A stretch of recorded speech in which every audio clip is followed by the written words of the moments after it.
Bill will do the equivalent thing for basic engineering. He's going to focus, as you can see from his title, on the electric industry, so this will kind of add to the knowledge we were talking about this morning about the grid.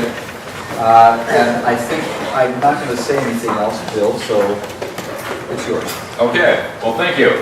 I'm the director of the Master of Energy Engineering program here at UIC. And what we're going to talk about today is we're going to focus on the electric industry because in last year's tutorial we did oil and gas, so this seemed to be a way of kind of spreading it out. One of the things what we're going to tend to focus on is current issues in the industry.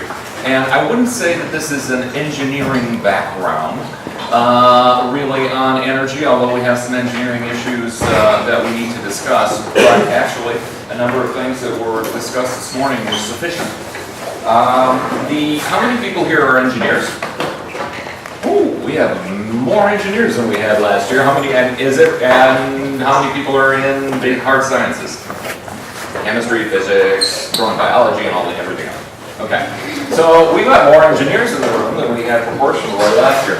Well, as it happens, we won't be going over a great deal of engineering views. We want to talk about the industry and how it works in many ways, which takes us into some engineering and mostly a lot of economics, a lot of business, a lot of politics, and a variety of things like that. And we're going to focus on the electric industry. A couple of things that we're going to start with a little talk on the difference between science and engineering, and then talk about form value of energy and how we prioritize and what the results of form value are, just the concept. Then we're going to get off into the structure of the electric industry. And I really want people in energy to be familiar with the structure and how the electric industry works, because I have seen some articles by people who probably should have known better, getting into how the electric industry works and where our electricity is coming from and why it's coming from that particular source. And I feel like the woman in the Progressive Insurance commercial who just shoots up from the couch and starts screaming, "That's not how this works, that's not how any of this works."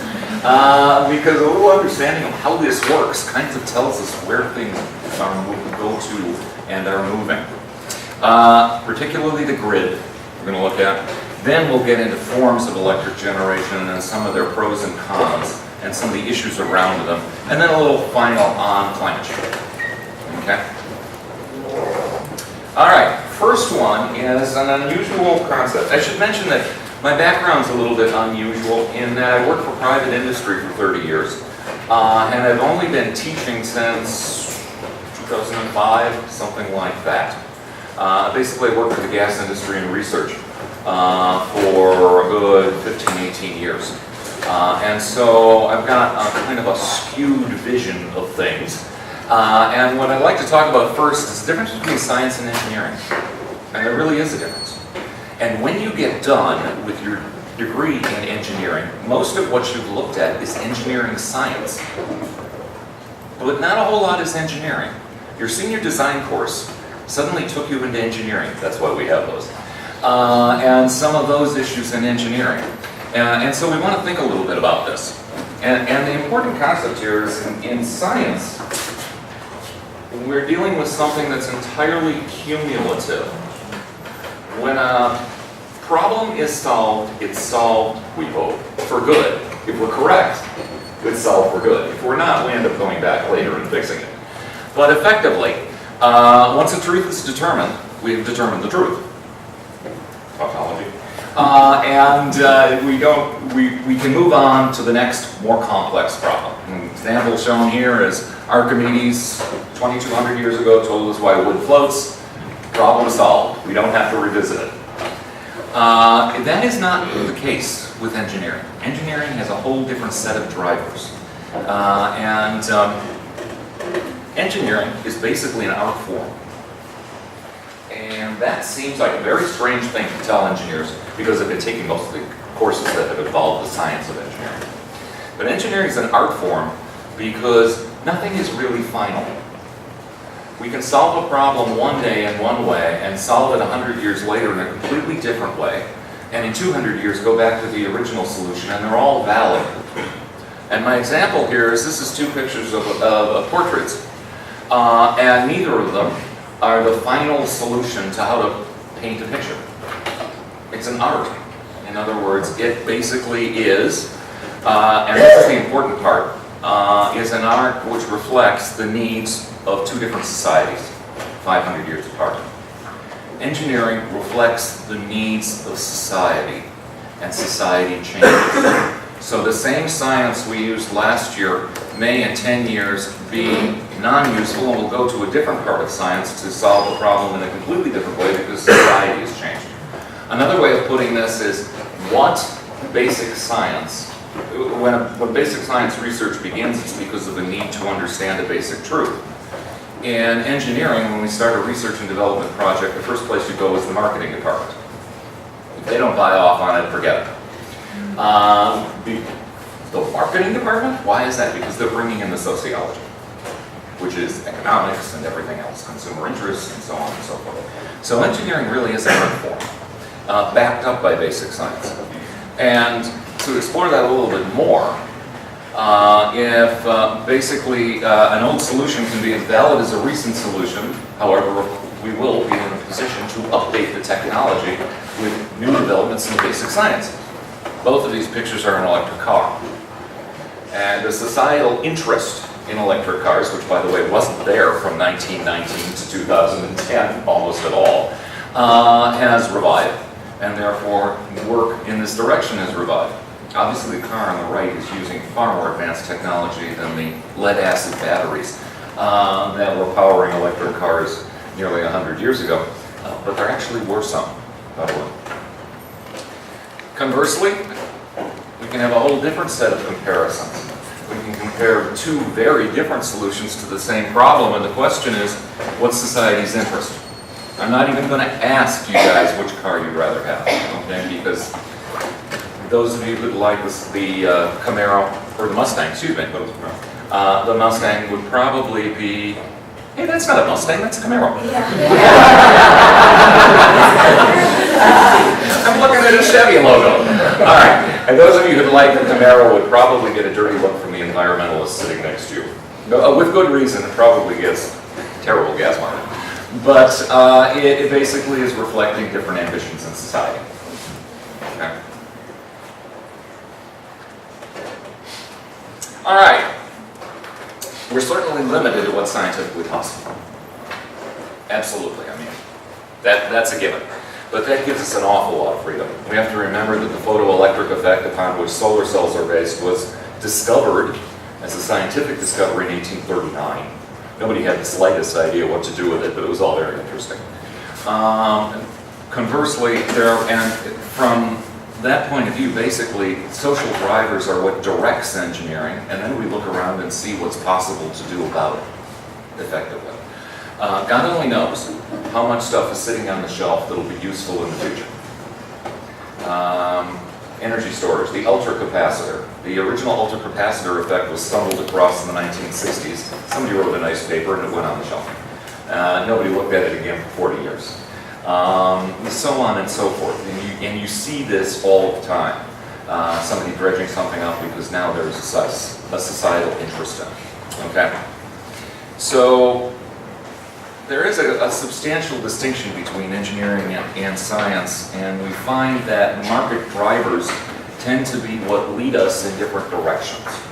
Societal drivers, it's not all economics. It's people's ambitions, so on and so forth. And to illustrate that it's not all economics, if it was all economics, the original Toyota Prius would have never sold. Quite simply, for the upcharge on that car, you were never going to get your money back. People just wanted it because it was cool and environmentally sound and so on and so forth. And that's okay. It's a societal drive. All right. In many cases, by the way, people putting solar cells on their home, particularly in areas where electricity isn't terribly expensive, they're doing it because it's cool. They're not doing it because the economics actually bear it out, and that's fine. All right. Then By the way, I should open something up. If we have questions or discussion points any place in here, do we want to ask people, just throw your hand up and ask the question, because getting off into different discussion areas is usually very useful. I know it's a big group, and therefore it takes a little courage, but feel free to do it. Yeah, please do. And we haven't had a lot of questions during the first tutorial. Don't let that set the standard. If you have a question during the lectures, it's best to have a kind of a brief question, clarity or something that won't take more than a minute or two to answer, but please do. I don't think Bill minds being interrupted. Not at all. No, not at all. Quite often people will come up with new directions that are very, very useful. Okay, first thing we want to talk about is energy form value. And we're going to talk about the form values of raw energy and how we end up looking at different forms of energy and why we value them in different ways and why different things basically end up being more or less everything from politically sensitive to high in price.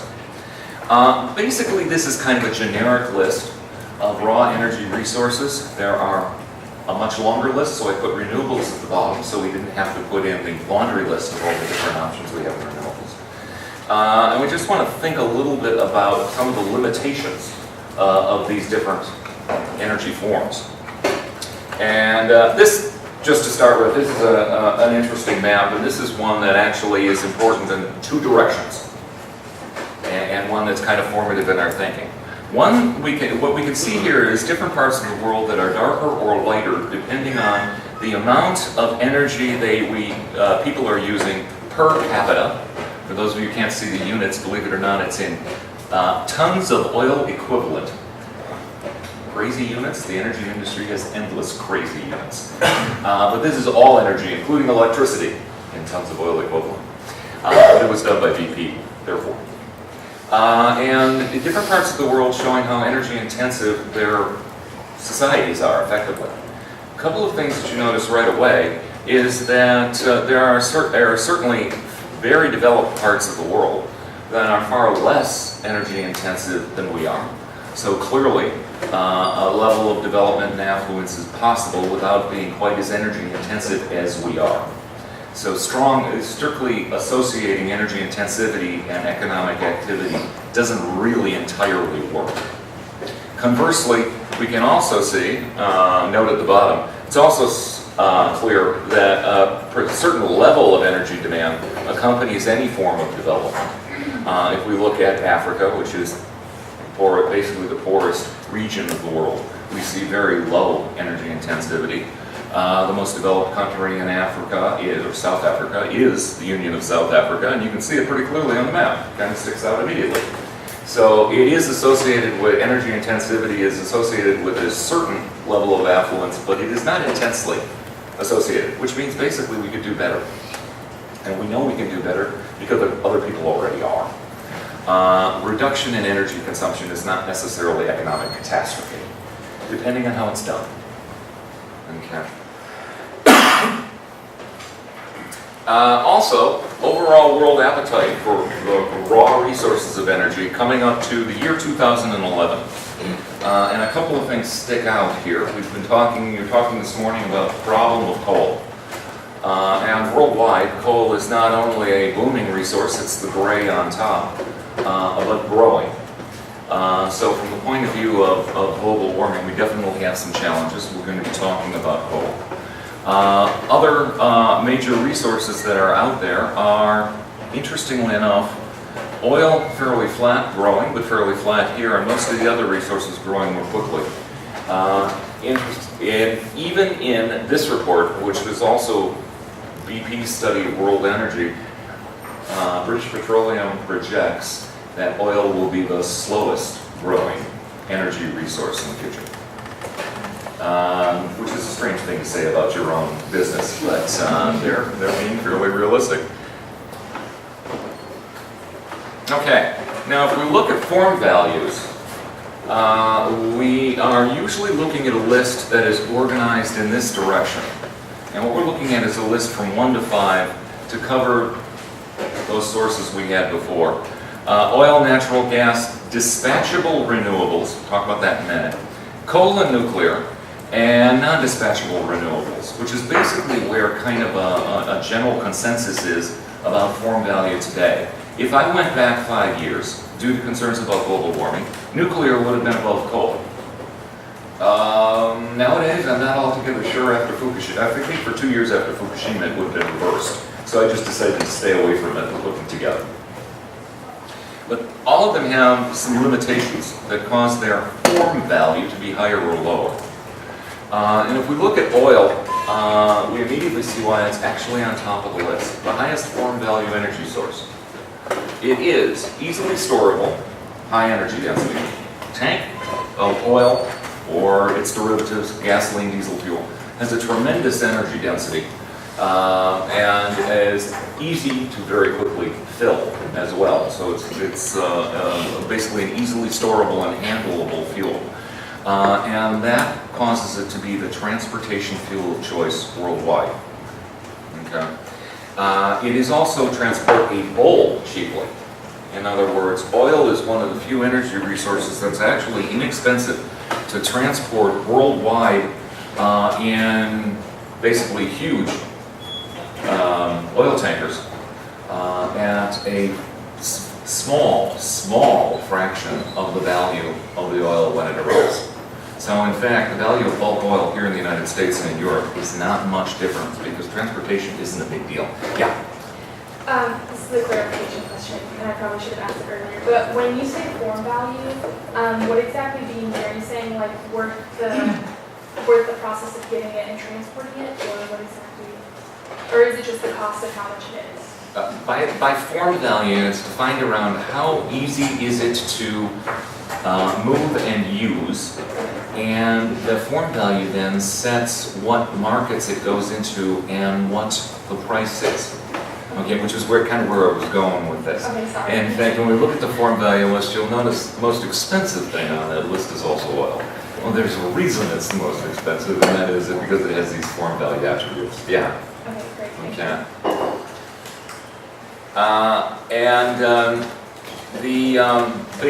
Basically, if you're involved in biofuels, liquid biofuels can be used for transportation uses. They would typically share this form value. So alcohol and biodiesel would probably also fall under this in this area. And when you look at a gallon of alcohol or a gallon of biodiesel, you're looking at something that is fairly valuable. You're not talking about an energy content that is basically dollars per energy content for something like diesel fuel is probably sitting at about 10 to 12 times market value of electricity. But of course, why is it desirable? Because we can use it in cars. We can use electricity to be better, which is, yes. And much cheaper.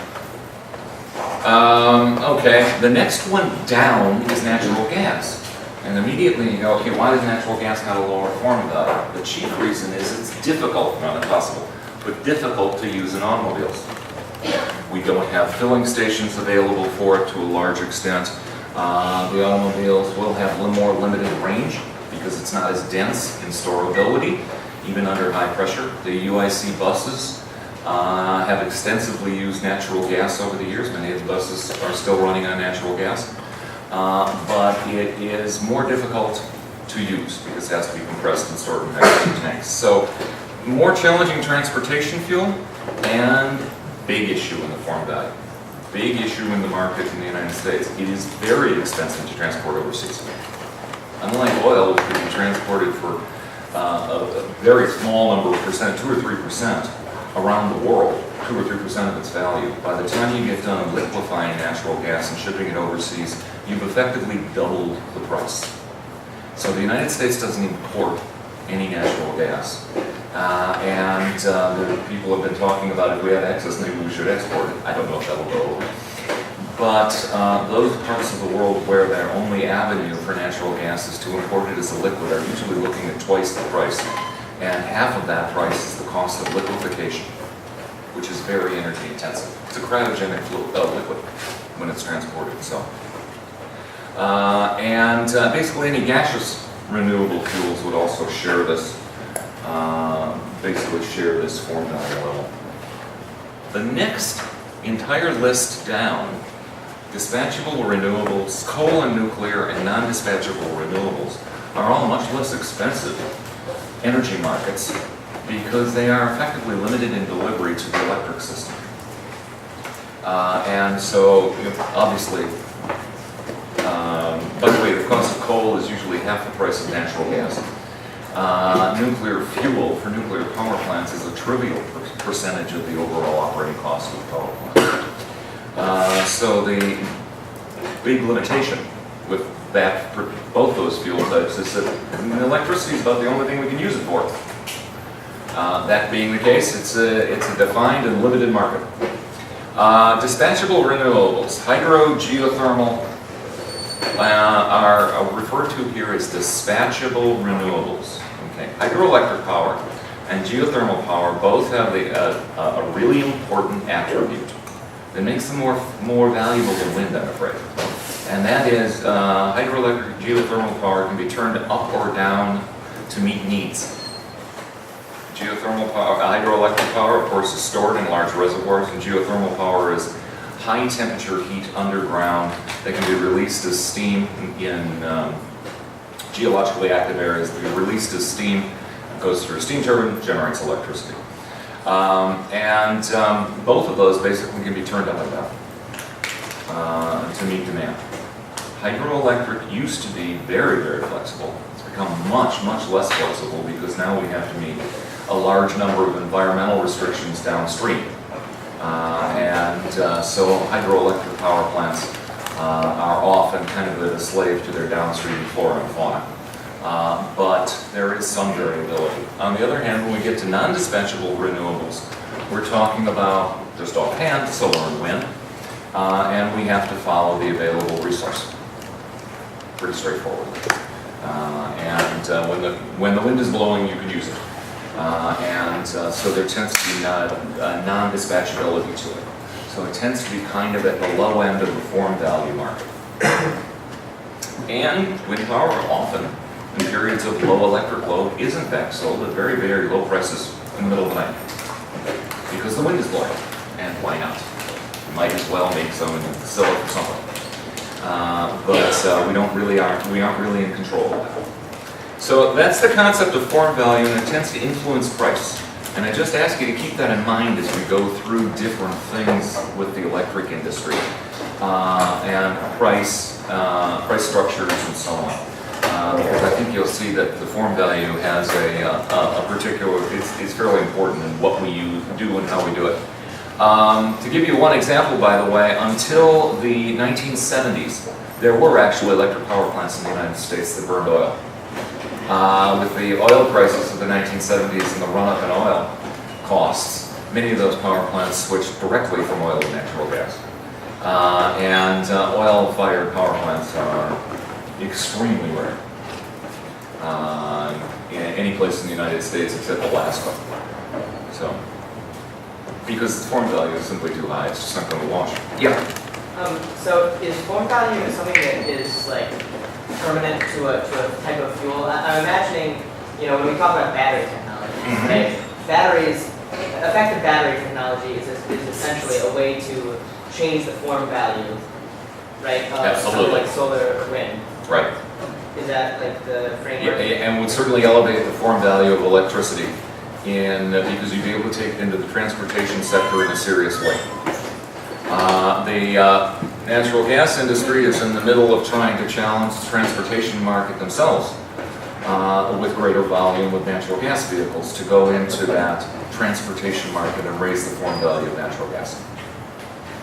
And the interesting thing is, while the electric industry wants to drive natural gas into markets that are low in form value, they're interested in driving their market into something that's higher in form value.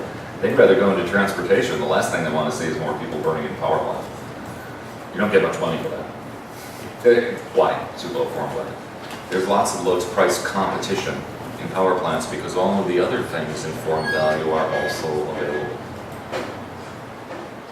So, yeah.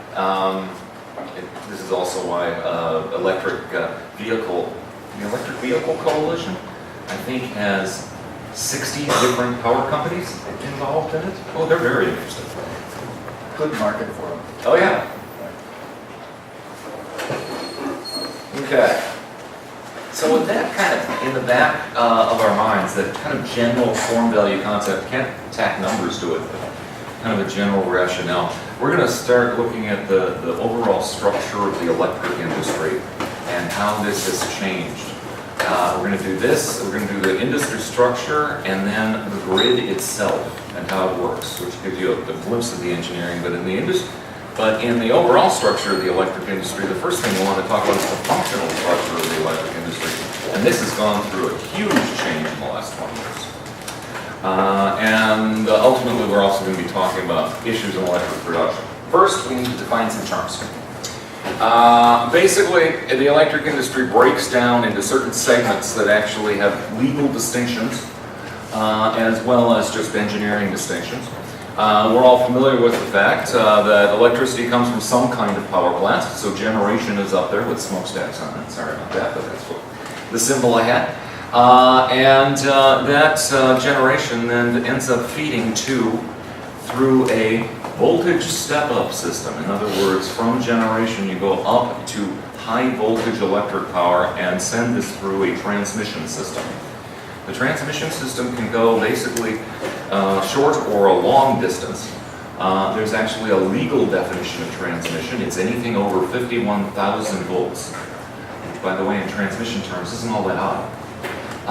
And we have transmission lines that are typically no more than 760,000 volts today. Although people have experimented with transmission lines up to 2 million volts. Didn't work well, but it was interesting. And at the point that in that situation, a great deal of power can be sent to a distant city with very little amperage and very small wires. And when it arrives at that distant city, it is then taken down at a substation, and whatever neighborhood you happen to be familiar with, somewhere in your area there's a substation that takes the power down to the power level that distribution, the voltage level that distribution requires, and then ultimately sends it into the users. When we talk about the grid today, we're going to be talking about a transmission grid, which is basically the national grid, rather than distribution. And how that's managed vis-a-vis the substations. And we want to talk about a little bit of the history of power generation. I think I shortened up some of my slides here. Early on in power generation, we started out with power plants that were really fairly close to the customer. And of course, electric power did start with direct current, which had to be incredibly close to the customer. But even with the transition to AC, we weren't dealing with very high voltage. So power plants would be at location like the Fisk power plant, which was at one time 4 blocks south of here, and power plants which were right in the city of Chicago along with us. As higher and higher voltage transmission became possible, those power plants steadily moved out of town, effectively, and out into the countryside. At which point, individual power companies supplying an individual city distribution area, referred to as their distribution area, basically generated power and sent it where it was needed at elevated voltages to their own customers. ComEd's distribution area isn't the city of Chicago, it's actually northern Illinois all the way to the river in places. So distribution area can be significant. And so there always was some element of long distance transmission, at which point we took it down in electric distribution and sent it to the electric customer. Well, by the 1980s, power companies had started working with each other to develop a larger power plants and to be able to swap power around as it was needed. So ComEd would swap power with Wisconsin Electric, with Silco down in central Illinois, so on and so forth, on private arrangements. And effectively, we started to link the long-distance transmission system together from different regions in a state to different states, and the long-distance transmission system simply began to grow. But it was all privately owned by regulated electric utilities. Okay. By the 1980s, we effectively had established an interstate highway system for electricity. And so the question came up from utility regulators, why are we still regulating this? If it's an interstate highway, we don't really need it to be a monopoly, whereas Commonwealth Edison has a monopoly on distributing electricity in Chicago.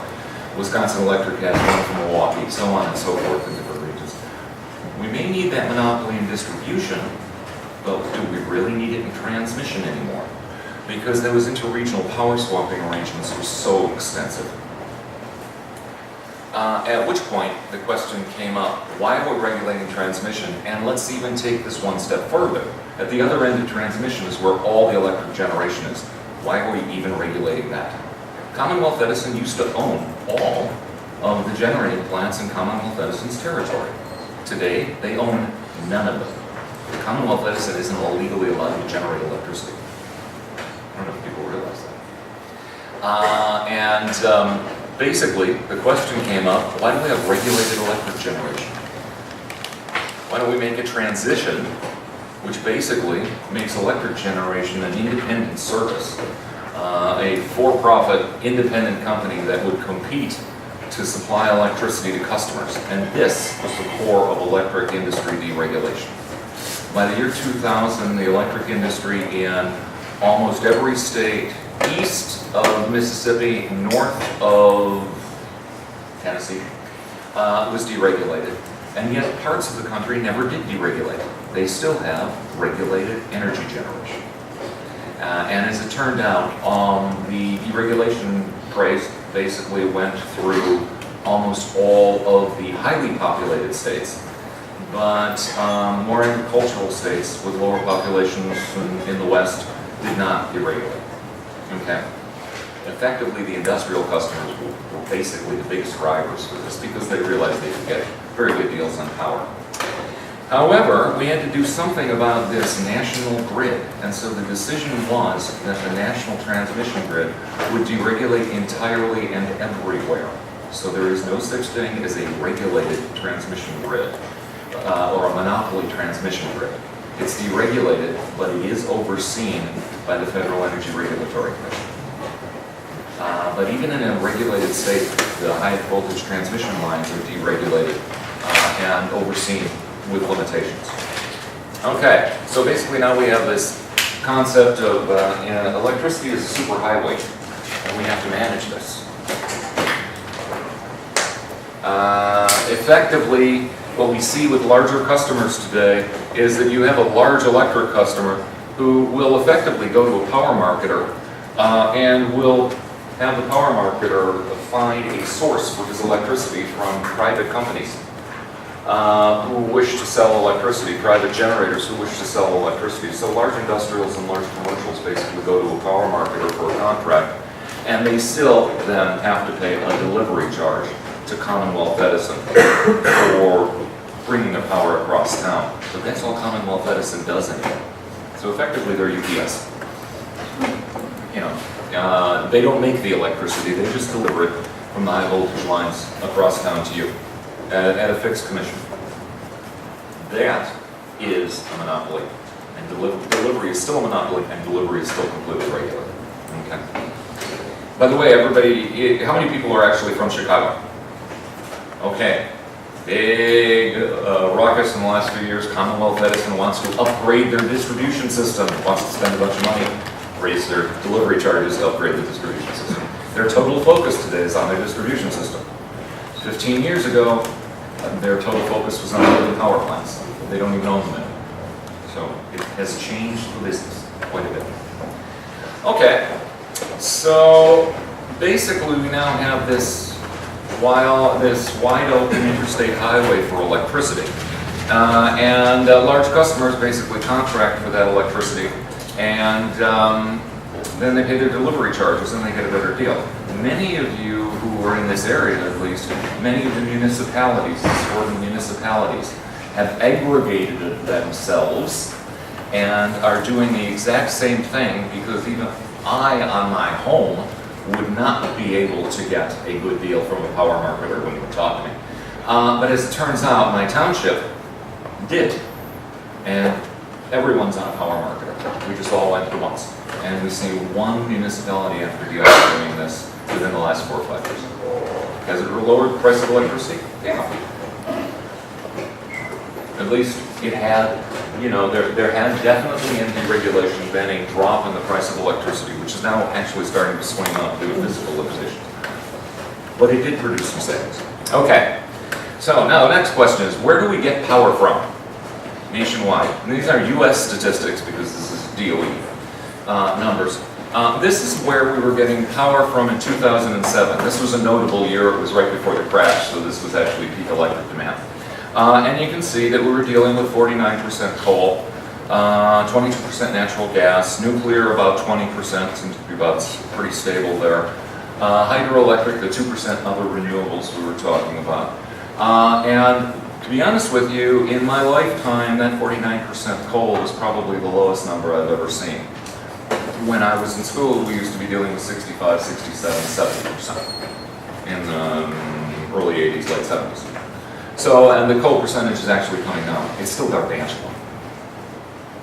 When we switch, moving forward to the year 2011, coal has dropped, no question about it. And in the process of doing that, we're looking at a 4% increase in natural gas. You'll also see that the totals don't quite, where did one thing move to the other? The totals don't quite come out because we've also had a drop in electric demand. And most of that drop in electric demand was covered by retiring very old coal plants, which of course affected the percentage. But it's still a pretty good sized chunk. Nuclear is a pretty stagnant chunk. Hydropower goes up or down depending on what the weather's been like. Drought years can be very hard on hydropower, and obviously if we've had nationwide a lot of rain, hydropower is in surplus. And now we're looking at a wedge that's wind alone. And the other little one next to it, other renewables, tends to be things like garbage, biomass generation, electric generation, garbage, industrial waste, that kind of thing. But now wind actually stands by itself. Okay. And our concern about the electric industry is not growing demand. If I went back to when I was a kid, electric demand was growing 8-9% a year. It was an exploding market. Today we're settling out at about 1% growth. And we've had years recently that have gone negative. This surprises people. How many more computers do you have in your home than your parents' generation did? How many more? You have computers, your parents' generation did not have computers. I know that's shocking. We had one television when I was a kid. Imagine such a thing. So the uses have multiplied, but the efficiency of those uses has also substantially improved. And we're not just talking about compact fluorescent light bulbs. One of the biggest electric draw in every home is the refrigerator. Today's refrigerators are much larger than they were in the 1960s and use 4 times less power. Things have really improved. By the way, that always surprises people. Yeah, the refrigerator runs all year long. That's why it's the biggest power. Air conditioners are more efficient, so on and so forth. So it's basically a wash between new uses for electric power and the substantial improvements in the efficiency of the way we have been doing it in the past. That has caused electric growth not to be very exciting. But we still do have to meet the load. Our problem, our concerns about electric supply basically are not exploding demand. Other parts of the world, they are. Some of the equipment, however, that we're using to accomplish this is truly amazing. This is a survey done in 2008, and the numbers would be just about the same today, of what year our coal-fired power plants were built in. I know it's dark, but I want you to understand that this number right here is 1948, and this is 1991. And down here we're looking at 1999, 2004. In other words, we are basically running a society on coal power plants whose peak production was in 1978. Another peak was in 1981 182. This stuff is ancient. Absolutely ancient. And yet 40+% of our power depends on it. Interesting issue. Is going to be a very large issue in the future. Running a modern society on a 1970 Chevrolet, as you might visualize it as, this is an issue, interesting problem. What are we going to do about it? Are we going to replace with something else or the same? How long does a coal-fired power plant last? That seems to be the experiment we're engaged in. The question was how long does a coal-fired power plant last? And the answer is apparently until it falls into the parking lot. It's got to be a running code. By the way, the plants down here, the efficiencies aren't anywhere near what we were talking about in the last lecture. Terrible. But we keep running them. Yes? I thought this was because of like EPA regulations on air pollution. Yeah, we're going to talk about some of that. But that is some part of it. However, even before they talked about regulations, nobody was running out to throw money at this. But we'll look at what people were running out to throw money at.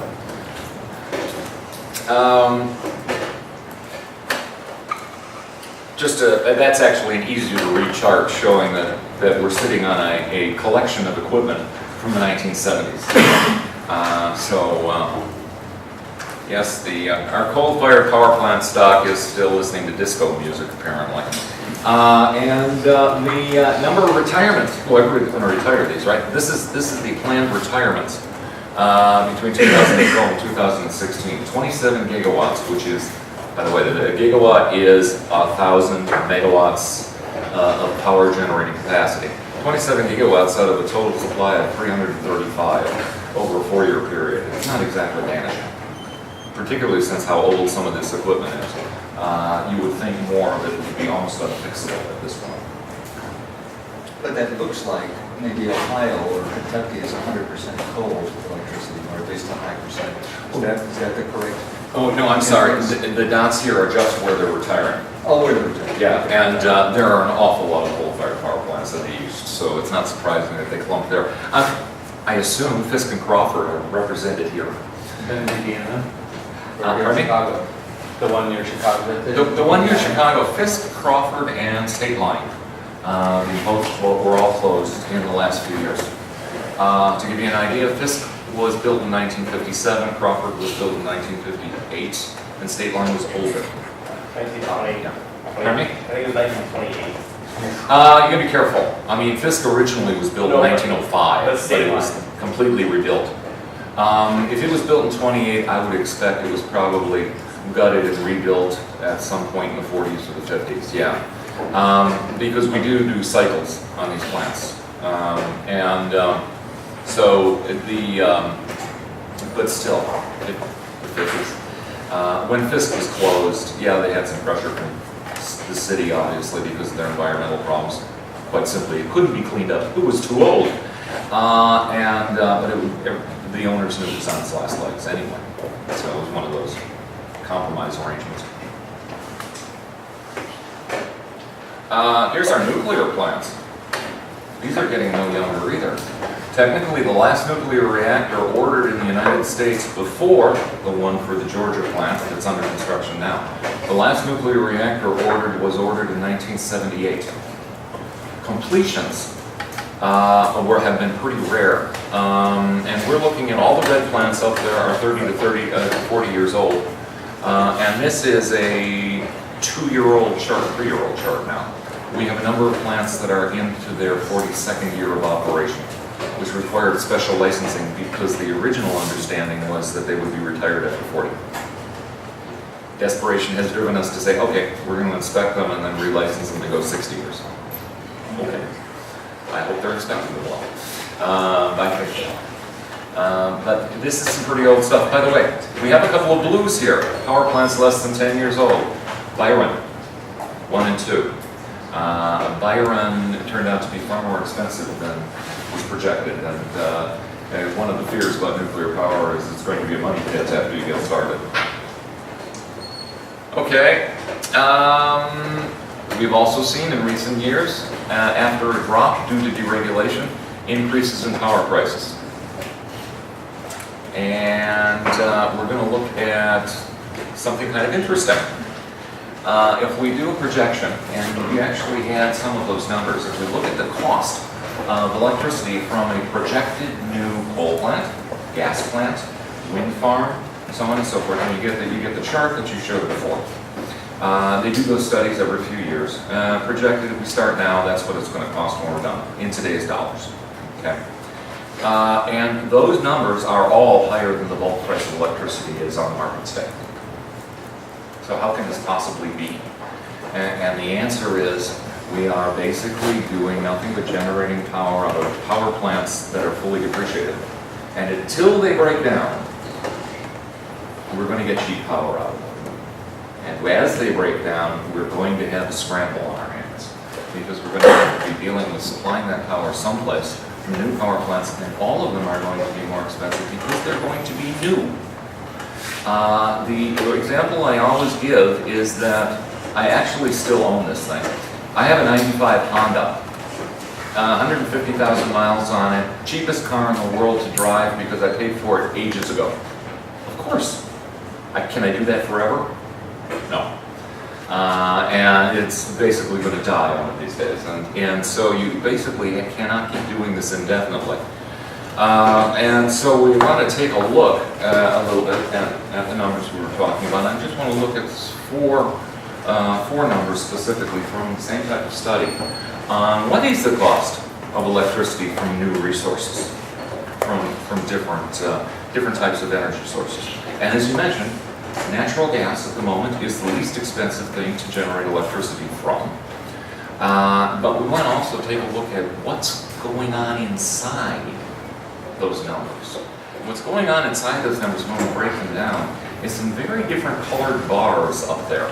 The black part of each price bar, by the way, this is bulk power at 10 cents a kilowatt hour or $100 a megawatt hour.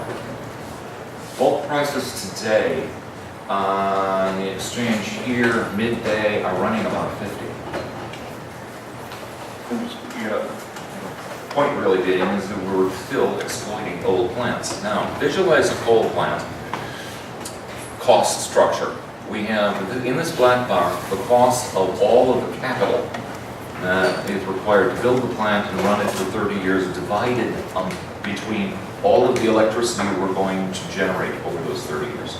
So for every kilowatt or megawatt hour we generate, this is the amount we have to basically send back to the bankers to pay for the cost of building the place. This is the other fixed costs are here in green. Those tend to be annual fixed costs like maintenance for a new plant. And this little orange part over here is the fuel. Okay, so basically you build a new coal plant, and you know what your cost structure is going to be for 30 years because more than half of it is paying the bankers back on your mortgage, effectively, or mortgage payments. If you look at nuclear, it's even more extreme. The mortgage payments dominate the entire cost of the electricity. Nuclear fuel is cheap. The cost of paying off the power plant is what costs money, and is this entire dark blue bar over here. Ages ago, they used to say that nuclear energy was going to be too cheap to meter. Well, nuclear energy is too cheap to meter. Nuclear capacity is too expensive to afford. But nuclear electricity, nuclear energy is too cheap to meter. The energy is a fairly trivial component. Yeah? Pardon me, I can't quite hear that. The definition of levelized cost. Look, levelized cost is what you do is you try to take all the costs, including the capital costs, and you figure out what you're going to have to pay every year. And then you do an assumption on how much power you're going to make every year, and you divvy it into that power flow, and then you come up with, okay, it looks like this thing's going to make electricity for us at 9 cents a kilowatt hour. But there's an internal structure to that ends up being important. Wind. Gee, fuel bar went away. Of course it did. But we still have a cap. It's almost entirely capital. Once you're done building the plant, you basically established your cost structure for the next 30, 20, 25 years. Natural gas is the opposite end of the spectrum, and a treacherous one. The biggest, natural gas plants are really inexpensive to build. You can bang one up in 18 months. Really, it's about a quarter or less the cost of a nuclear power plant for the same capacity, but it's dominated by the fuel cost. The fuel cost we're sitting there looking at in this bar is $4. Did a back calculation to see where they were at. In the last 10 years, we have seen wholesale gas prices everywhere from $2, and it's $2 a million BTUs, which is the unit that's used. Sorry about the English units, but you know, that's the energy industry. $2 to $12. If we were sitting at $12 basic and we're trying to generate electricity, we take that orange segment and triple it. And that's where gas prices were in 2007, and then they turned around and crashed to $2 by 2009. And so this is a very, very volatile market. So natural gas power plants are really interesting, but they're also really treacherous because you don't know what your cost for electricity is going to be in the out years. You're dependent on a big market swinging around. Yeah? What drove, I mean, was it just the fracking boom? Is that what drove the Fracking. shrinking? I think it's in the next slide that we can just look at this. What drove it down was fracking boom. What drove it up was that in the five-year period before the fracking boom, everybody was building, these are in blue, natural gas-fired power plants. Like crazy. And you notice that it hit a peak that was unbelievable. And the idea was we're going to replace all our coal plants with natural gas. At which point we drove the price of natural gas to $12. And many of these companies actually ended up going out of business. There were private developers that developed the natural gas power plants to sell bulk power onto the grid. And many of them went through bankruptcies multiple times after that peak in gas prices. So I always say too many natural gas power plants, and they sow the seeds of their own destruction. How many is too many? I don't know. How successful is the fracking boom going to be? I don't know. But you know, there's a question on how much gas we're going to get in the future. We'll look at some of those numbers. Okay. I want to look at the electric. Oh yeah. Let me ask a question that is maybe not in everything. So what happens when natural gas power plant goes bankrupt? So does that goes into the cost recovery system? Yeah. Actually, if they fail, going bankrupt doesn't necessarily mean everything stops moving. You know, years ago I used to fly Brana, and when they went bankrupt, planes didn't fall out of the air. Basically that means that all of your bonds are in receivership, but you probably have a judge who's overseeing your power generation. So, because why not? Why leave it sit? You might as well be there to try to get driving yourself out. By the way, all of those companies basically ended up coming out of chapter 13, one of the chapters, over time. As the price of gas came down, suddenly they were in better shape. So I mean, the price of natural gas is a real adventure for these guys. And too many natural gas plants may be sowing the seeds of their own destruction. Yeah? A related question.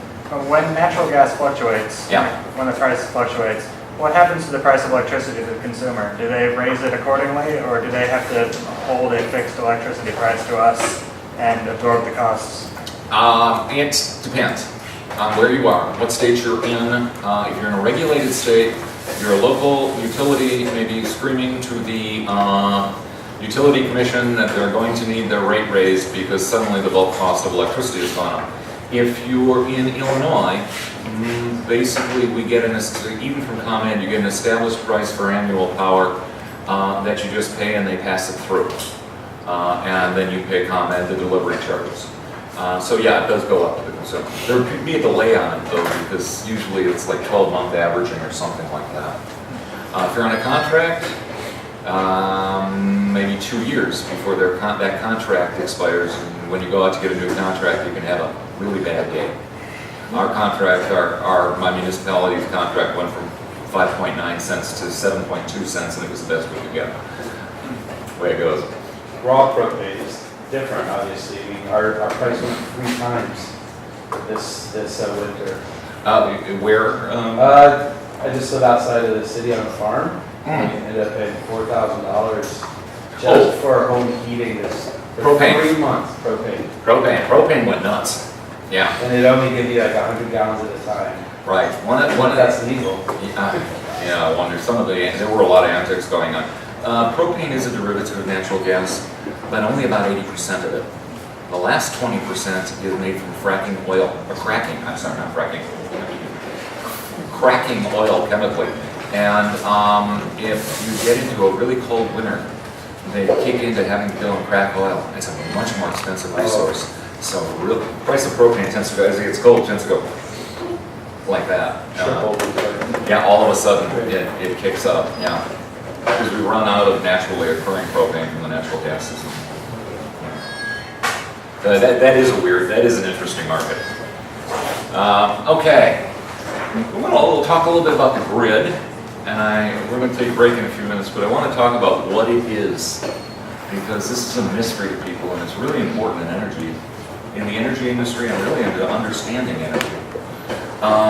Basically, grid is the electric power system of North America, and I do not mean the United States.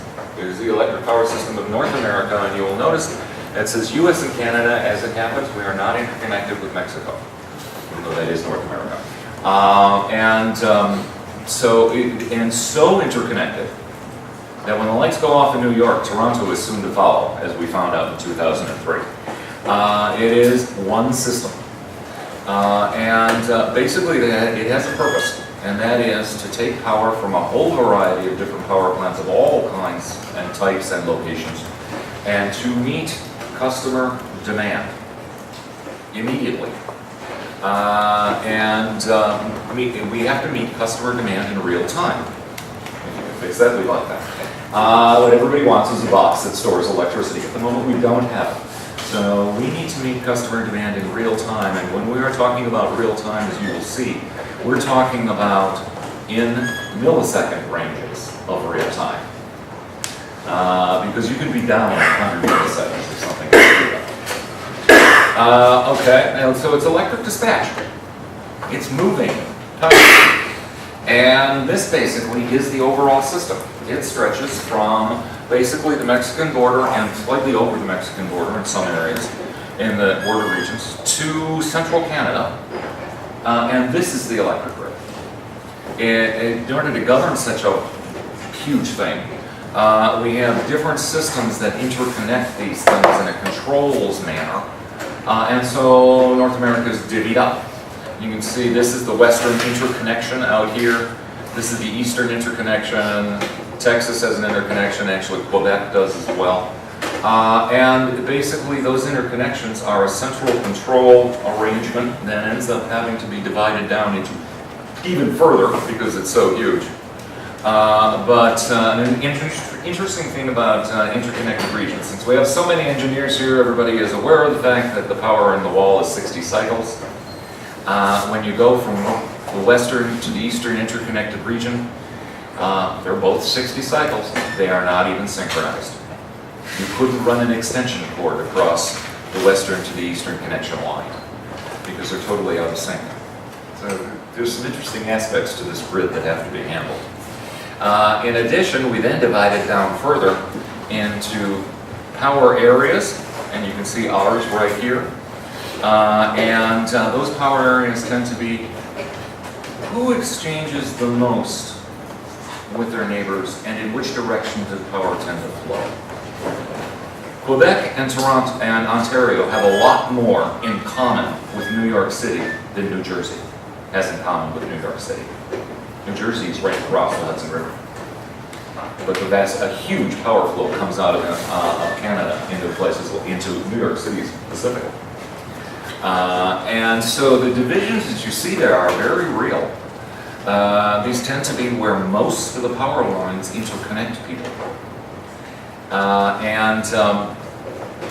We're going to look at our region a little more closely. This is actually our region, going all the way to the East Coast. We tend to be the most interconnected with that region. It doesn't seem to make sense. This shows us being more interconnected with Maryland and Pennsylvania than Kentucky. Yep. In fact, our entire power pool is run out of Maryland. Interesting. It just happens to be the way the transmission lines have flowed over the years. All right. These things, when you get into them, are amazing. The North American grid, sometimes is called the world's largest machine. This is basically the Western Electric Interconnect, and it just shows the largest high voltage transmission lines. Going all the way from San Diego to Edmonton, Alberta. Heavily interconnected system. And it is not simple. Most of the markings on there are towns that wouldn't be very significant. Shasta, Moores Lake. Why in the world are those there? Those are the main hubs on the electric system. And this is so heavily interconnected that I find this fascinating. What you're looking at here is the product of a simulation program, an energy simulation program that shows what would happen if a power plant outside of San Diego of 1,000 megawatts went down spontaneously, which happens all the time, by the way. Have a power plant go offline, oh well. That means that you lose 100 megawatts in 100 milliseconds. It can be quite the shock to the system. What is the effect? The alarming effect of the system that can end up taking it down is you begin to lose frequency. You go down below 60 cycles. That is a severe problem. How widely spread is this effect?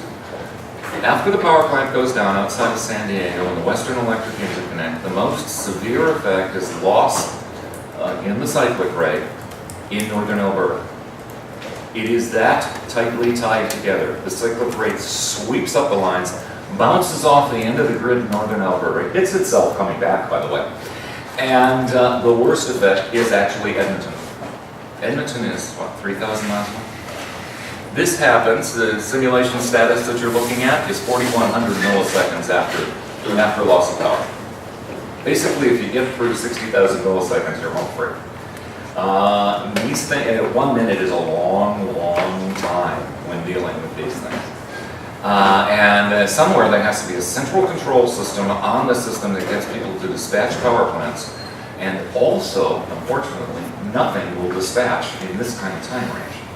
So we end up having to deal with these types of swings with a huge number of power plants. And believe it or not, the curing force on this, in this particular model, is the rotating inertia of the generators. That's what we're dealing with. And in some cases, intentional rotating inertia machines put out onto the grid, synchronous condensers and so on. But it is a very sensitive and very, very huge system. And you can lose it, as they did during the blackout in 2003.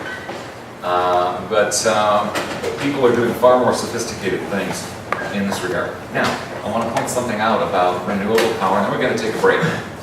I want to point something out about renewable power and all the talk about renewable power. People will say things like, oh, wind turbines, you have to back them up continuously with a gas turbine because the wind goes down all of a sudden, so you have to keep a gas turbine running all the time to back that up. No, you don't. The grid backs up the grid. If a 300 megawatt wind farm dropped out on this graph, A, 300 megawatts isn't going to cause that much of a stir, and B, the wind tends to drop out over a period of 3 or 4 minutes. 4 minutes? My God, that's forever. We can easily handle that. It's the stuff that drops out in 100 milliseconds that gives you 40. So people are far too dramatic about the volatility of wind.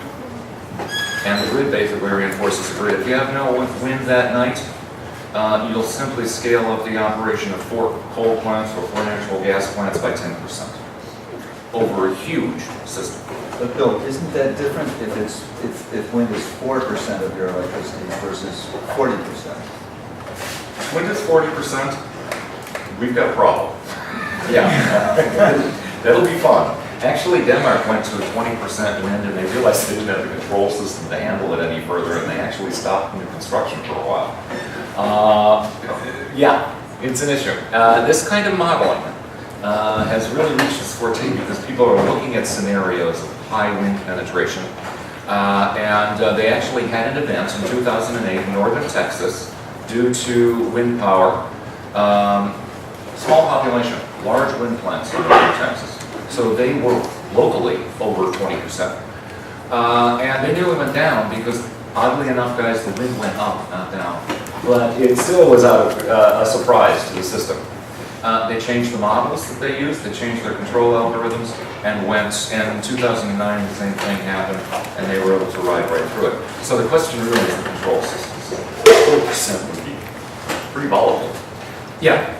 You said like if it was down, we just have to. Well, there's another level, on all of this, there's even another level of complexity. We've looked at the overall regions that are evaluated by NERC, but somebody's got to control this, and out west, we saw one huge control center that basically ran an entire region of like 8 states. In the east, we don't have quite that grand a system. Plus, in many areas, the states are completely deregulated, including this area, and what we're actually part of is this, and you'll notice something very strange here. This is the Pennsylvania, New Jersey, Maryland exchange that has grown over the years, and it has grown and taken over Northern Illinois. This exchange is what's referred to as our independent system operator. These guys actually schedule the power plants to go on and off, monitor the system, and set a market for completely deregulated power, an open spot market for deregulated power. Basically throughout their entire territory. They then end up breaking their territory down and actually developing a spot market, a today market for power prices for every one of these regions based on their location. And the price basically varies depending on supply, distance, congestion of transmission lines, demand. All these things happen very interactively in a completely open market that's free to vary. That's a pretty amazing system when you consider how much control is involved and how fast all this control has to move. So we're part of PJM. We're actually PJM's ComEd territory.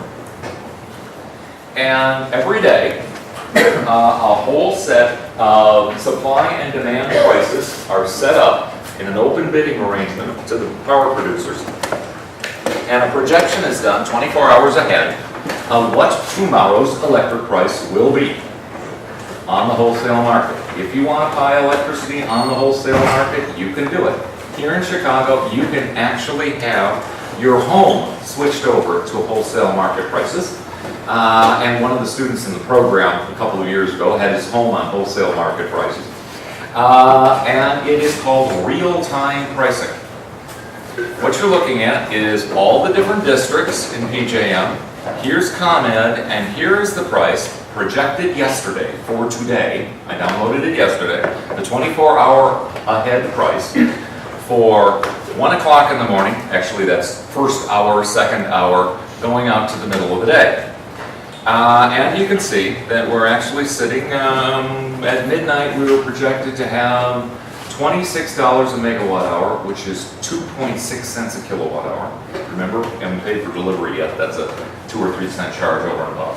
And by the time we got out to noon, the projected price was $50 a megawatt hour or 5 cents a kilowatt hour. And you always see this kind of variation. This open market happens every day.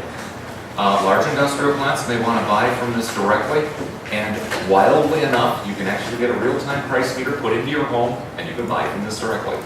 By the way, it's a great deal if you're only home at night. A phenomenal deal if you're only home at night. More people should know about it who work all day. If we want to look at how prices vary, this is the entire area, and the price is varying by color. This was simply a map that they track on a constant basis, and they put this one up for a certain hour of the day. And you can see their situation was we were having a very good day in Chicago as far as low prices go. We were up in this range. For daytime prices, that's pretty good. And they were having a less than good day on the East Coast. Way to go. It's a larger population, less transmission lines, more congestion. It tends to drive up prices. So that pattern kind of occurs. This is what PJM actually looks like from the point of view of the whole transmission system. They're basically the high voltage backbone. And you can see that This is slightly updated. PJM now includes the eastern part of around Lake Michigan. You can see that there's quite a bit of transmission interconnection that's involved in this system, including interconnections to other parts of the Midwest, in other words, reaching out to other ISOs to make power transfers out or back to buy and sell. So I'm not, in no way is this a closed system. In other words, this is just a centralized administrative system around an open market. And the market is simply supply and demand, bid and call prices. It's kind of like a little computerized stock market. Tomorrow's power. Yeah. I always have this question. So, do wind and solar also be in the market, or they are those must-run units? They could be sold directly into the spot market if you wanted to do that. A lot of times, the actual power producers may get in with a financial agency that then takes a long-term contract, and then they do that. There's also a couple of other little advantages in wind and solar. You can also sell that along with the renewable energy credits. And if somebody wants to buy renewable energy credits, then that's a second direction or a second stream of income to the wind power operators. And the renewable energy credits are used to meet environmental requirements, gain lead points, all kinds of different things. Yeah. So I wonder if PJM is responsible for the building or maintenance of the transmission lines in this territory? The responsibility for maintaining the transmission lines? Or building new? No. They administer the power in and out, much like administering a toll road, but they're not in charge of building a toll road. Many of the old utilities still own the power lines, and they collect a fee for the power that's going through them. There's a there's a toll to be paid. And today we are very interestingly seeing this market opened up to try to get private owners to put up transmission lines. We really need it.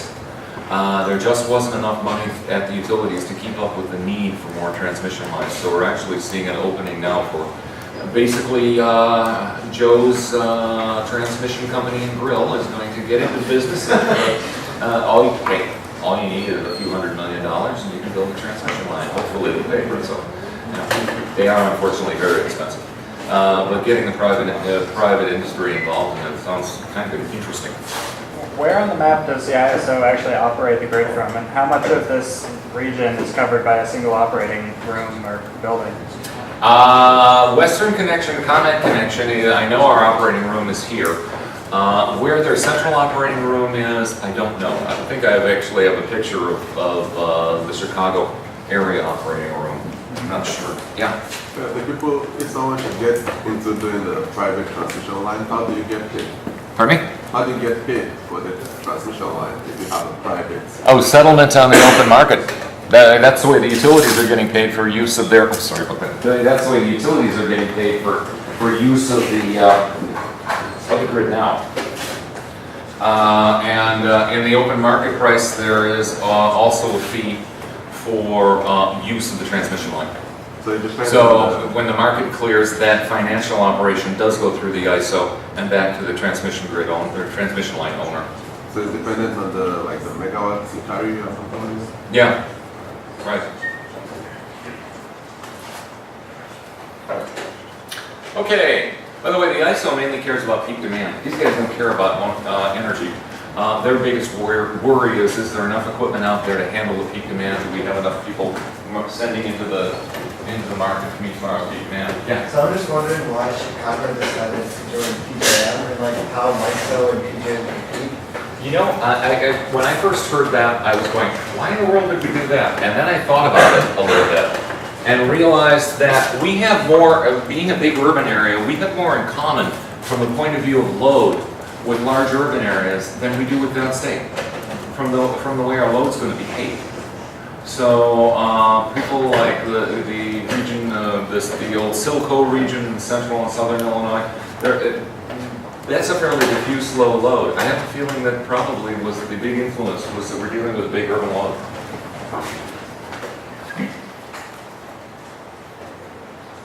Okay.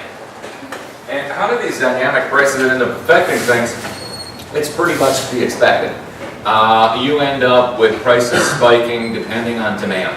And so in the winter, you can deal with, particularly winter nights, you can be dealing with astronomically low prices. When you get into the summer, we end up with substantial price spikes due to high demand. Those price spikes hopefully are, when we get into high demand situations, are discouraging people from using any more. What we're looking at here is this, I think, was from 2012, January 20, 3 days in 2012, must have been hot. Particularly on Thursday, I think it must have been hot. And different regions on PJM were spiking to very high prices. The New Jersey area was spiking the wholesale price of electricity to 35 cents a kilowatt hour. That's $350 up there a megawatt hour. Wholesale. So basically, it's not very hard to have the price go up by a factor of 20 times when things start spiking. And real-time prices are volatile. When demand hits near the top of the available supply, price skyrockets. So if anybody is, there are great deals to be done on real-time pricing if you time your load very carefully. If you time it poorly, it's horrible. But this doesn't happen all the time. What it does is it elevates the price during congested days such that that at least big customers are equipped to behave in an economic manner that takes themselves off of the grid and therefore use the grid more efficiently overall. Yeah. So does that actually, my original question was, how do they know how high to set the price? You kind of answered it. How do they know that it's really working and that people are taking themselves off the grid? Depending on whether or not it just keeps climbing. By the way, the 24-hour ahead prices we were talking about are what they were projecting. What happens today, we will know at the end of the day. And it's just an automatic bidding arrangement where there's really no upper end how high it can go. And we actually have to have a breaker in the system for winter nights to keep it from going below zero. And some systems will actually go negative. In other words, they will pay you to take the electric power. Here in Northern Illinois, we've had times when they've had to let it go negative because nuclear power plants won't stop generating electricity and they need load. Middle of the night, middle of the winter, negative electric power prices on the real-time pricing system. It's really great. So if you need to take it, yeah, they don't know what to do with it. You can take it off their hands. All right. These are day-ahead prices, not actually real-time prices? Pardon me? These are day-ahead prices? So the ones we were looking at were the day-aheads. Okay, so they're not actually real-time, right? With 24-hour ahead real-time pricing is what you get yesterday. At the end of the day today, we'll find out what today really was. Some prices are like physical peak prices, where whenever there is a peak, they adjust the prices right away, or like the next hour, they adjust the prices. But I think these are like the times when you use a specific time, the prices are higher. Yes. Yeah. I mean, basically, it ties the price to when power prices are high. It also is marginal pricing. In other words, this is the price to the next customer.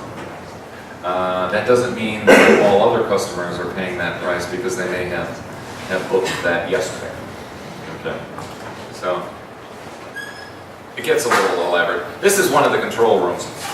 And this is actually a PJM control room. You can see grid maps and computerized operators and so on. This actually takes quite a bit of monitoring. And this fellow is just balancing load across the transmission system. Do we have another question?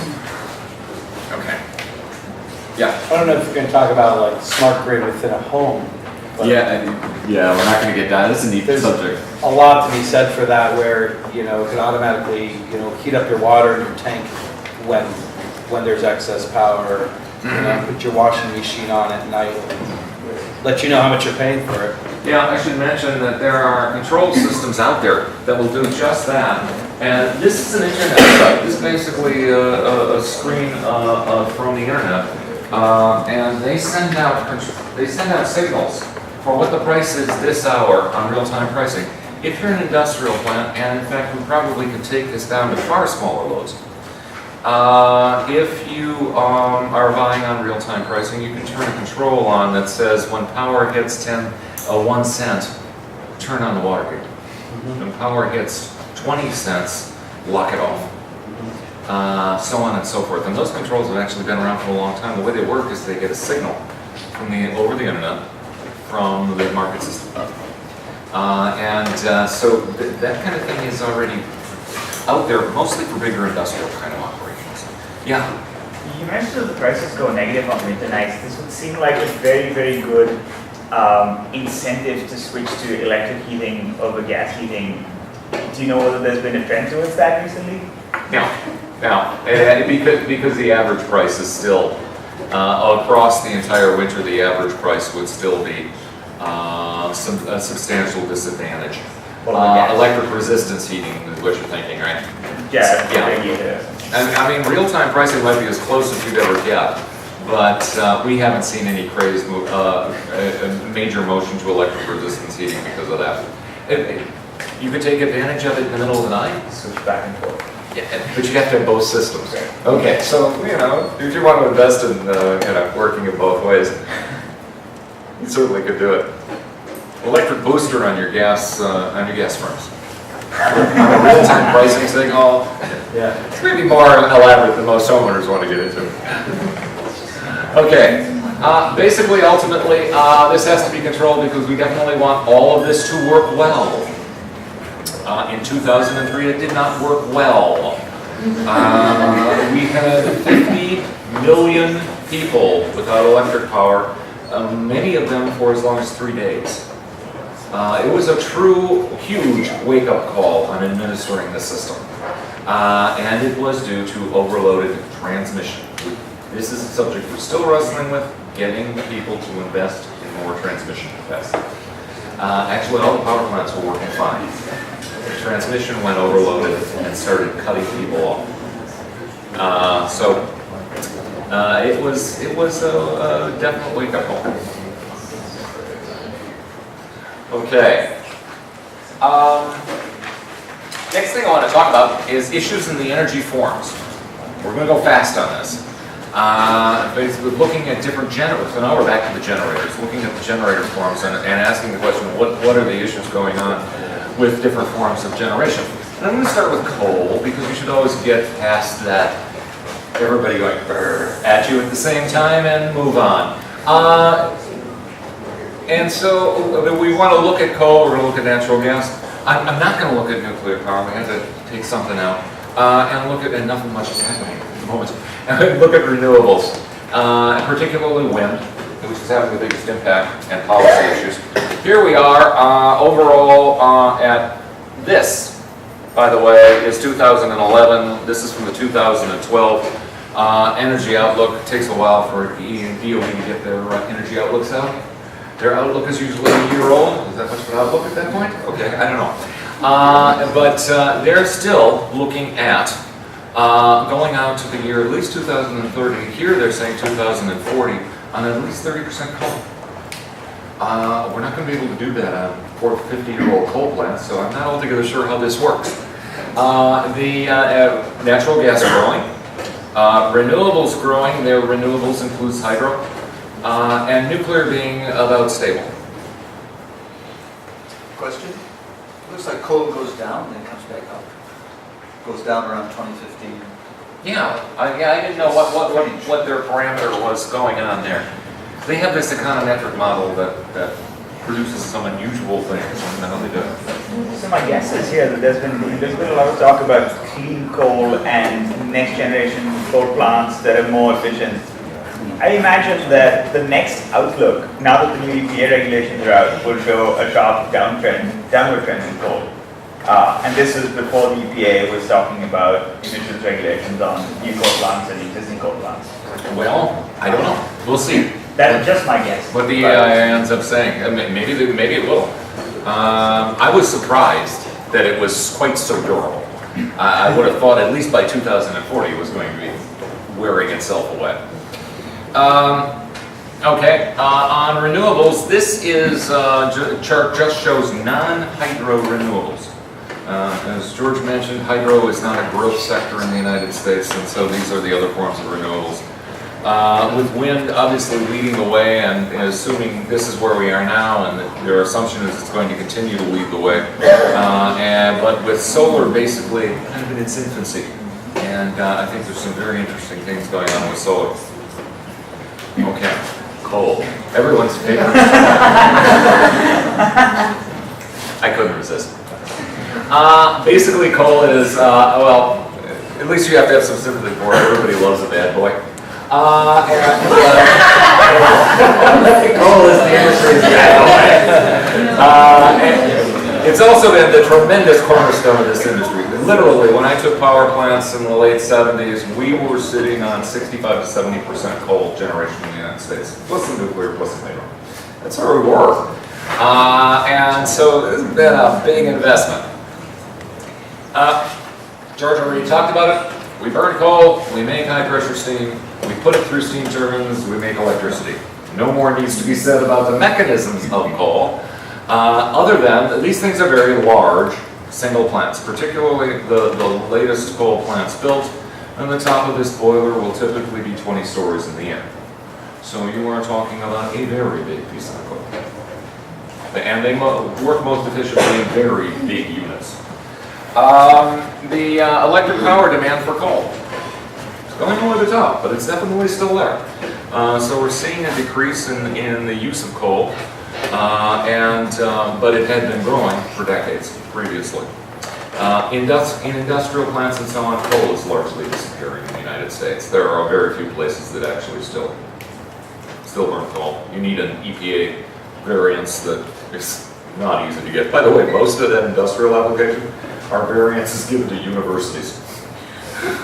And we think we're not guilty. There are a lot of universities with central coal plants. Yeah? I was going to ask, isn't most of that for district heating? Yeah. Or is it for electrical generation? Right, university plants, yeah. But I'm saying, like, because there's a big difference in the efficiency, the net efficiency of the district heating versus... Yeah, there is. With district heating, usually you're generating some power, and then you're using most of the waste heat to do something productive like heat buildings. So from the overall, and then you get into CHP arguments, and that's almost a whole separate subject. I just want to focus on coal at this point. But at the moment, we're roughly 45% dependent, which is the lowest basically in the history. I should be referring to this history as since World War, probably 1950, because you're right, we were dominated by hydro coming out of the 30s. And the question is what's going to happen in the future? Okay, well, there are technical avenues. I do not want to call things clean coal. I hate that. First of all, nothing in life is clean. Therefore, why would you put that in your marketing slogan? Was this stupid or not? We could say cleaner, but I don't know what that means. I know we can increase the efficiency. And here's basically how. If we look at steam-fired power plants that have been built over the last 50, 60 years, the vast majority, well, until recent times, all of them were, as George said, 33% efficient. Actually, their thermal efficiency is about 36 minus about 3% for the electricity they consume inside. So over the fence, it's about 33% efficiency. The limit is plants get more efficient as we use higher and higher pressure steam, and at 3,200, I think it's 3,207 psi, to be specific, water stops boiling, period. And above that pressure, there is no boiling. Water simply gets hotter and expands. It's called supercritical. Basically, it's supercritical fluid. That means there's no bubbles. That means there's no boiler. That means you have to have a completely different type of machine to heat that water up and then expand it. But if you do that, suddenly you can explode upward in efficiencies to 40, 41, 42% in one go, because by making this complete revision in the machine, in the boiler machinery, you can then make this leap upward. So we have been stuck at 33% for decades. That does not mean the world has. Supercritical steam plants are out there. This is just a little graph of how many, who's been building supercritical steam plants worldwide. And the big leaders in this have been Japan, South Korea, Europe, more recently China, And these are much more efficient plants. Why Japan, South Korea, and Europe? Coal was actually expensive there, so they would spend more money on higher efficiency. But the supercritical plants started to move into the market in the 1980s. And today, even in the US, any new plant that's been built is supercritical. The Weston plant in Wausau, Wisconsin was done about 3 years ago, and it was 41% efficient over the fence. That's impressive, given the fact that we were stuck at 33 for decades. In fact, it got to be a cliche. What are they? Oh, they're 33. So if we think about that for a moment, by the way, these things are huge, and the boiler is completely different. Basically, all you're doing is heating water and letting it expand. But here's a typical boiler for such a plant. This is the boiler. This is a person. Big. The ability as you go up in pressure to increase the efficiency is substantial. Going supercritical basically can take you to thermal efficiencies. Let's see, our thermal efficiency, higher heating values over here. Ultimately, this is very much a research operation here. The possibility of going to 47 or 48% in efficiency is out there. But we would need a redesign and a lot of turbine equipment to do that. Yeah. Clarification. What do LHV and HHV? Oh, lower heating value and higher heating value. Just remind yourself from chemistry someplace what the difference between condensing or not. So suddenly we're looking at much higher potential efficiencies and intensive use of these in places in Europe. Now let's think about it, does it matter? If we take a brand new subcritical plant that is a 33% efficiency, we blow it up, we replace it with a brand new supercritical plant at 40% efficiency and generate the same amount of electricity, we have just reduced carbon dioxide by 21% for the same amount of electricity output. If we actually were taking down old plants from the 40s or 50s and replacing them with a new supercritical plant, I wouldn't be surprised if the reduction in carbon dioxide was substantially more than 30%, because those old plants are terribly inefficient at this point. They're older. But the question is that strategy going to allow us to keep the coal option alive? And then the next question is, do we care? Right? All right. In EPA deliberations, one of the things that we've seen over the years is we can never get Congress to come up with an acceptance on cap and trade regulations, even though probably one of the one that went furthest was McCain-Lieberman. Well, to the best of my knowledge, McCain was a Republican, as I recall. Lieberman was a Democrat, so it should have had bilateral support. You still couldn't even get that through. Cap and trade would have allowed us to do something fairly, at least in the electric industry, would have allowed us to do something pretty straightforward. You build a new coal plant, higher efficiency, tear down the old ones. The permits from the old ones now pass to the new ones, and as you need further reduction because you can't get any more carbon permits, then you can put up wind turbines over here, and those guys can sell the permits to you over there, and we will end up with a global reduction in carbon dioxide. Cap and trade basically is the only way that really makes sense. If I need a low-carbon new plant in my location for a new plant, the only way I could do that would be to build a coal plant here and put wind turbines next to it. It's silly, but maybe the world's worst place for wind turbines. Cap and trade would have allowed us the flexibility to do a lot of things. Unfortunately, it never went through. Maybe someday.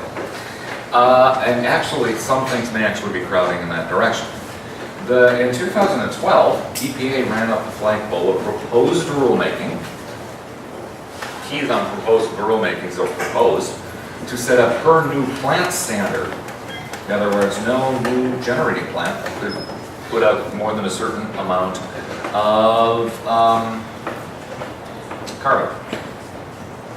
We'll take a look at it. Basically, it would have eliminated the option of building any new coal plants, no matter how efficient. With some possible caveats. But it's a question of whether or not that's ever going to wash. So interested in taking a look at what direction people have gone in more recently, it turns out that that proposal was actually withdrawn at the end of last year. But the proposal was for 1,000 pounds of carbon dioxide per megawatt generated. Fine. Natural gas plants, yes. Yeah, natural gas plants run about 900 even if you just buy one off the shelf. Coal plant's gonna run about 1900, unless you do something extraordinary. And the extraordinary would be carbon capture and storage. In other words, taking carbon dioxide and stuffing it into the ground. Aesthetically, I hate carbon capture and storage. What you're doing is, I think the way to solve global warming is through improved efficiency. Carbon capture and storage is solving global warming by decreased efficiency. You're putting up a power plant and then you're using 30% of its power output to stuff something into the ground with giant compressors. It just makes me cringe. Aesthetically, I guess it's an engineering field, it's so inelegant. But that proposal was withdrawn. Then in 2013, they came up with another one. Natural gas plants had to be limited to 1,000, not hardly a problem. And fossil fuel plants go to 1,100. That still isn't going to do much. And basically we need a 64% efficient coal-fired power plant. That sounds like an interesting research problem, but you're not going to build one anytime soon. Or carbon sequestration again. Okay, that's still hanging out there. It's a proposed rulemaking. A lot of things in Washington get sent up the flagpole on proposed rulemakings just to see what happens. In other words, basically just to see who has a stroke. Because then you can come back in with another rule that seems more possible. What happened after that is in 2014, we had another proposed rulemaking, only this one is on existing plants. This is quite different. This basically goes to the states and says you need to lay out a state-specific CO2 overall emissions goal. Gee, I could put a coal-fired power plant over here, and I could put up a wind farm over here, and it'll, in this gap and trade, a little bit. But state by state. Then, it doesn't prescribe how the state can meet that goal. Then, it also says the states can band together to form a pool to meet this goal. Are we moving toward cap and trade without using those accursed words? Those politically banned words? Maybe that's where we're going. It gets me even more interesting on the new standard. They want a 30% overall reduction. Yeah. Do you have any thoughts on like a clean carbon tax instead of like a complicated system of cap and trade? Do you think like price per unit of CO2 emitted? Well, I don't think that's going to fly. The other thing that, I mean, the thing that we had a problem with on cap and trade was that the way it was being proposed by some people was a tax. The way it was proposed by other people was not a tax. And then, you know, people who were opposed to the whole thing, or don't think carbon dioxide is causing global warming and all that stuff, said, oh, it's all a tax. And some of it wasn't. But the fact that, but areas where it has been used as a tax, I'm not sure that's going to work. They did that for a while in Australia and they ended up repealing it. Cap and trade doesn't necessarily have to be a tax, particularly if you're grandfathering people in. When it's not a tax, then it's just shunting rights from one to the other. Yeah? If I remember correctly, I don't think the system in Australia was revenue neutral. I think it was like, so I've heard proposals that are kind of more fee dividends proposals, you take all the tax, you redistribute it as a check or as a discount on your federal income tax, right? And that's a little bit more politically palatable and arguably equally effective in terms of disincentivizing carbon.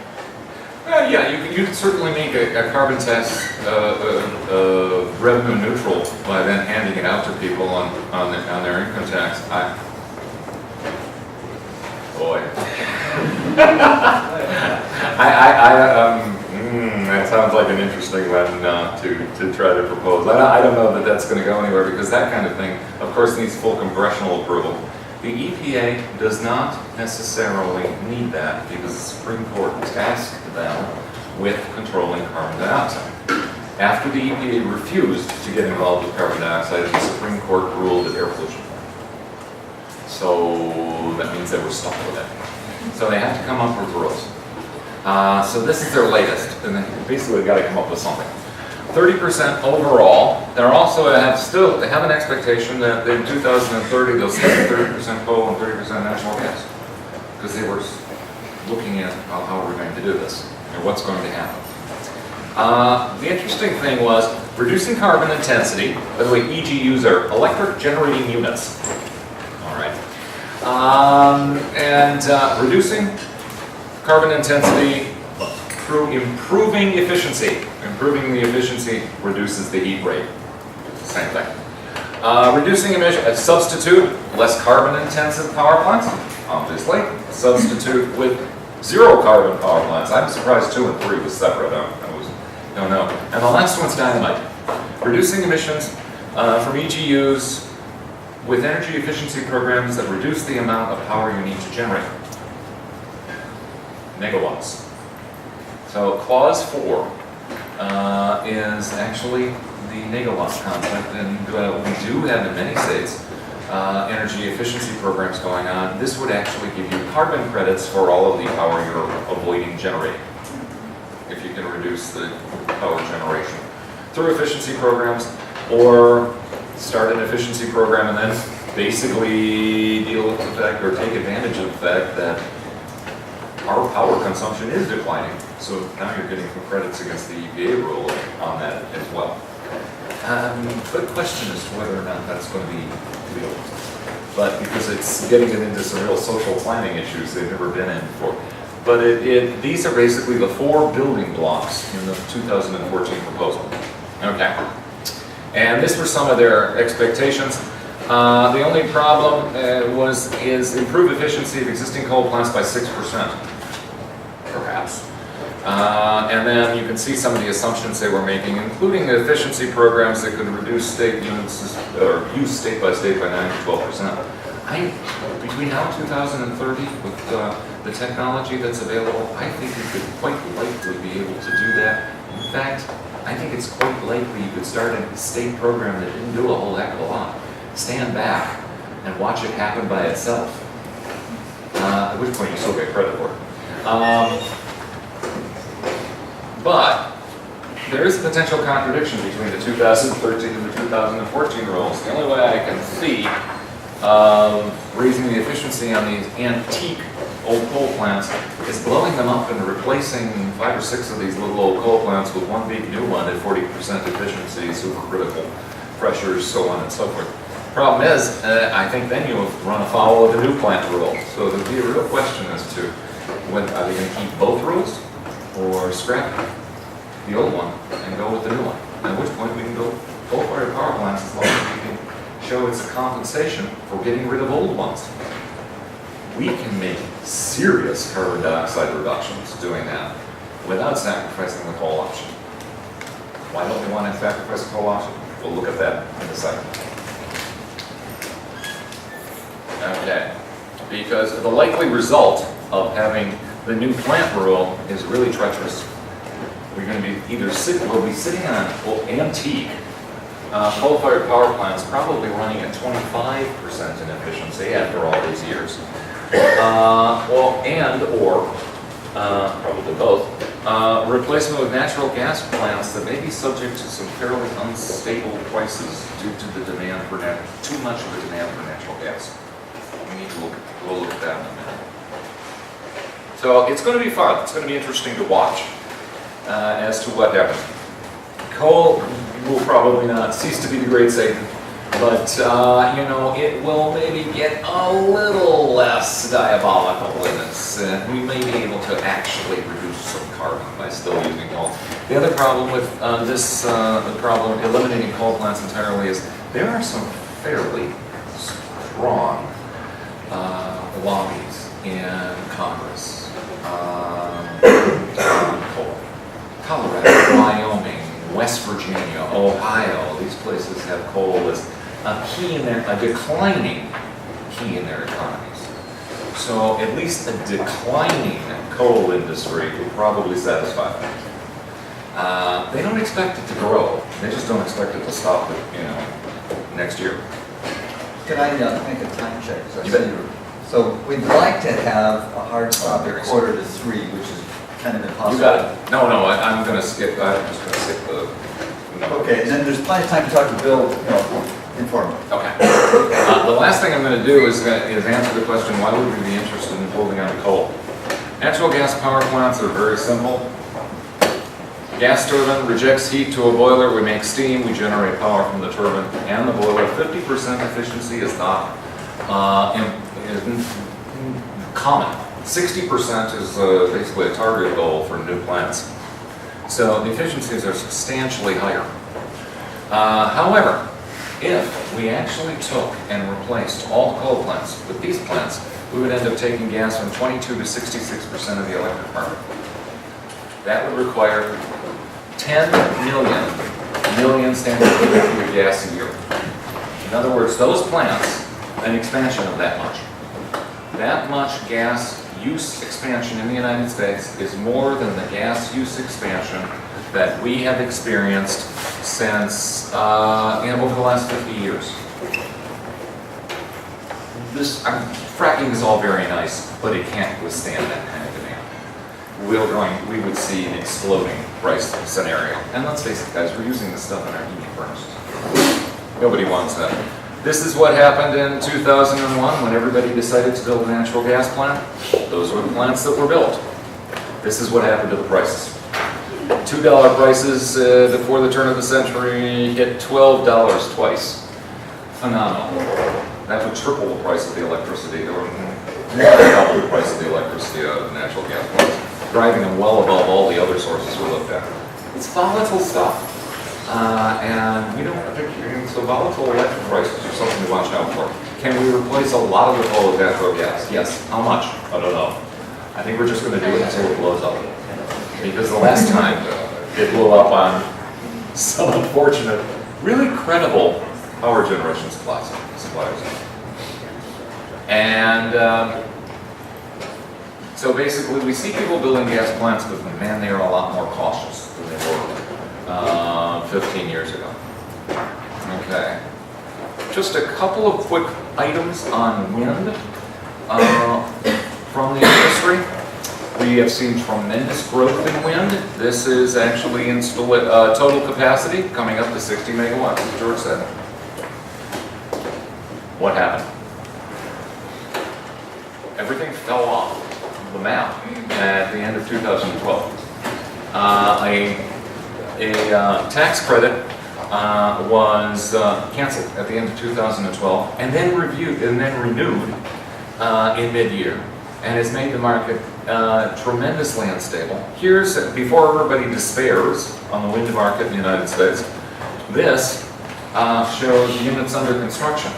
There's a ton of units out there under construction, but everybody was in a rush to at least do a little bit of construction by the end of 2013 because you got the tax credit if you got started by December the 31st. So we have a lot of units out there under construction. Without the tax credit, what's going to happen to the wind market? I don't know. New expansion is probably going to slow down. I would like to point something out, and that is a quote from one of our congressmen, I think, no, it may have been senator, said, well, we have been subsidizing the wind market since 1992. They should have learned how to do it by now. Great. The same senator was also a major proponent of subsidies to the coal industry, and we've been burning coal since the Tang Dynasty. I think we know how to do that by now. Obviously, they mine coal where he's from, so we'll see how this ends up. The PTC credit, or the tax credit, was actually somewhat controversial. So basically, so far, it hasn't been extended to 2014. Will it slow down the market? Yes. Why will it slow down the market? Because it drew in a lot of cash to this market from basically Wall Street. You don't build 60 gigawatts cheaply. So we're sitting there, we're going to have to see exactly where all of this ends up going.